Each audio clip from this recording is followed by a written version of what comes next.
est très heureux de l'avoir, il a fait notre jeunesse. Je vous demande d'accueillir Monsieur François Corbier.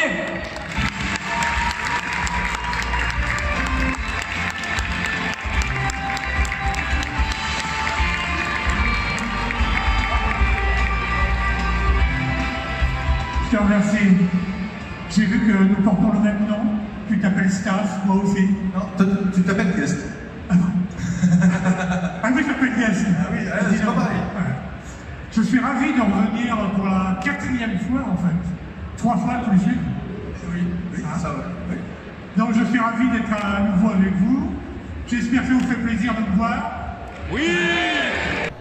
Donc François Corbier, merci pour cette interview. Je t'en prie.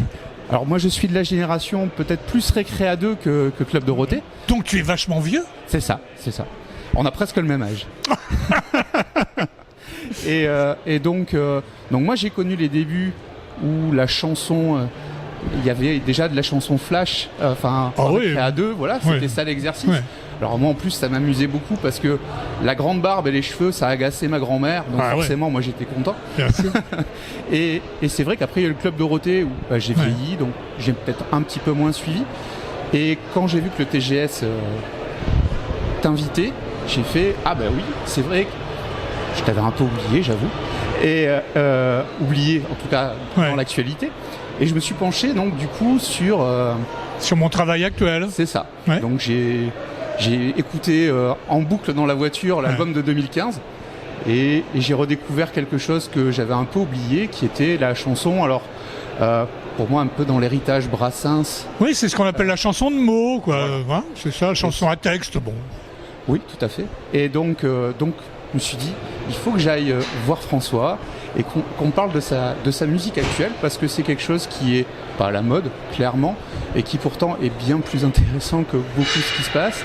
En tout cas, il y a une créativité. Donc, en 2 mots, c'est quoi ta carrière en fait? Parce que j'ai cru comprendre que tu as démarré dans les années 60, oui, dans les cabarets, ça a continué. Et donc après, il y a eu la sortie de la télé. Et le retour aux premiers amours, c'est ça? Oui, c'est ça. C'est-à-dire, quand je suis sorti de la télé, j'étais persuadé qu'on allait me proposer autre chose. Parce que souvent, on me disait que j'étais un personnage amusant, intéressant. Je m'étais dit donc que j'allais peut-être faire du théâtre ou avoir la chance de faire un peu de cinéma. Je ne demandais pas à avoir des premiers rôles. Hein. Je voulais pas piquer le boulot de Belmondo ou de Delon. C'était pas ça. Mais enfin, faire ce métier dans d'autres conditions que la télévision. Je me suis très vite rendu compte que j'intéressais absolument personne. Donc, n'intéressant personne, je ne savais plus du tout quoi faire.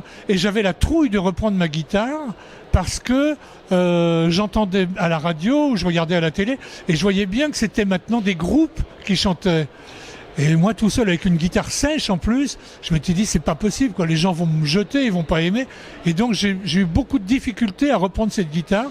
Ça s'est passé de la façon suivante. Un jour dans la rue, je croise Maxime Le Forestier, que je connaissais depuis des années, puisqu'on avait chanté en 68 pour les ouvriers en grève dans les usines. On avait fait ça ensemble. Et il me demande ce que je deviens. Je lui dis je m'emmerde. Et il me dit mais reprends ta guitare, tu sais écrire des chansons, vas-y, recommence. Et je sais pas, ça m'a fouetté, ça m'a fait plaisir qu'il me dise ça. Je me suis dit bon, si un type comme Maxime, qui est une star, quoi, qui est une véritable star, si lui me dit ça, ça veut dire qu'il y a peut-être effectivement un public pour mes âneries. Et là, je me suis remis à écrire. Donc justement, dans l'album où il y a donc c'est facile d'être une star, hein, dans la chanson c'est facile d'être une star. Tu racontes, c'est une chanson qui s'appelle La Galère Capitaine. Ouais, et tu racontes un peu le tour en France, dans des petits cabarets, des petits bars, etc. C'est vraiment une chanson autobiographique ou c'est une caricature d'un peu ce qui se passe? Non, dans toutes mes chansons, il y a quelque chose de moi. Je dis pas que tout est vrai, mais il y a toujours une partie de moi. Et j'en ai parlé souvent avec des auteurs de chansons, des auteurs célèbres, qui me disaient, mais on met toujours un peu de nous, il y a toujours un petit truc. Bon, alors les gens ne le savent pas, souvent même le chanteur, l'interprète ne le sait pas, mais on a mis un petit truc de nous.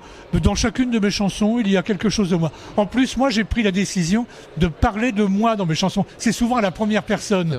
Je fais ci, je fais ça, je suis allé là, j'ai vu machin. Voilà. Alors bon, on peut me reprocher ça aussi. C'est pas une très bonne chose d'être toujours tourné vers soi.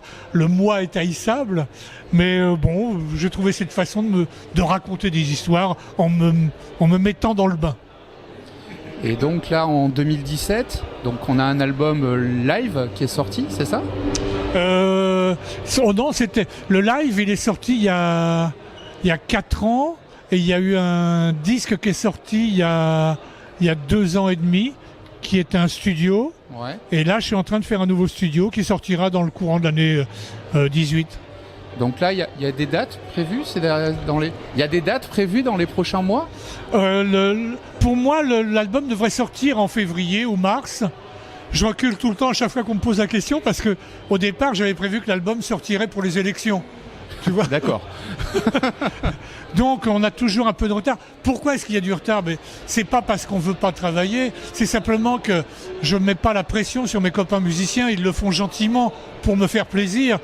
Donc s'ils ont du boulot, je vais pas les empêcher de travailler puisqu'ils savent que chez moi, ils viendront à la maison, ils auront pas un rond. Je vais leur payer leurs frais de route et puis leur repas, quoi. Mais j'ai pas les moyens de payer des musiciens.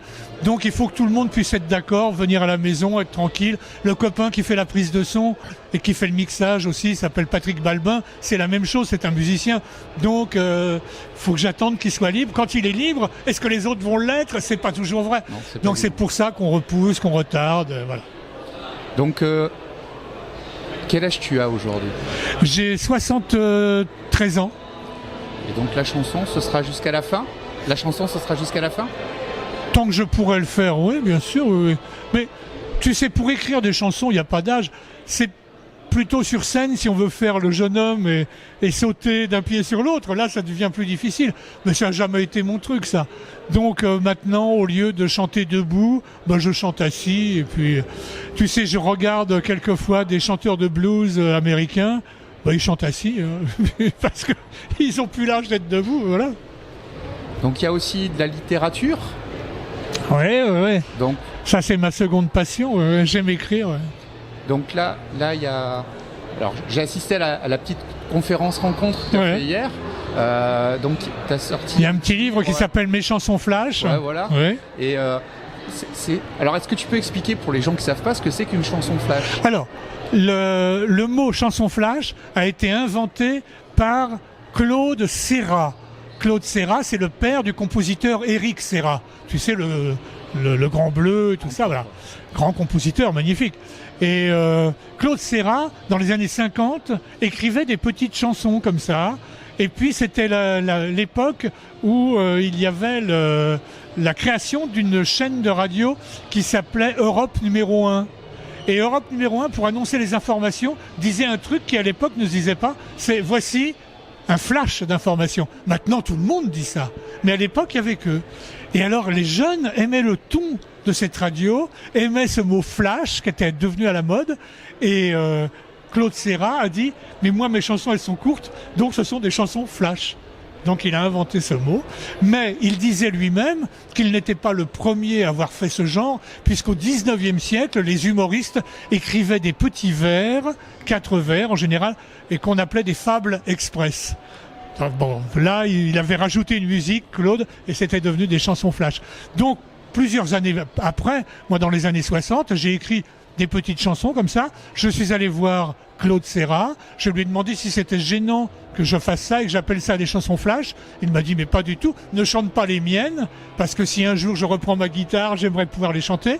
Voilà, donc je n'ai jamais chanté les chansons de Claude Serra, j'ai chanté les miennes en disant que c'était des chansons flash, comme Claude m'avait invité à le faire. Voilà, c'est comme ça que ça a démarré.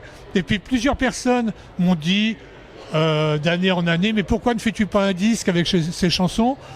J'ai pas trouvé que c'était intéressant de faire un disque, mais j'ai fait un petit volume dans lequel j'ai réuni, je sais pas, une cinquantaine, une soixantaine de chansons flash, et voilà, donc on peut les lire, et c'est amusant. C'est pas toujours de très bon goût, mais c'est amusant. C'est un humour particulier, mais j'avoue que moi je l'apprécie. Ouais, non, mais je crois que les gens aiment bien ça. Il est dérangeant, donc il plaît. Oui, il y a des trucs, on dit, oh, quand même, il exagère. Oui, bah tant pis, hein. En tout cas, François, merci beaucoup. Je t'en pour ce prie. petit moment. Bonne continuation et c'est un grand plaisir que je découvrirai ce nouvel album en 2018 en tout cas. Écoute, j'espère qu'il sera bien là et puis je serai heureux de te le faire entendre si l'occasion se présente. Merci.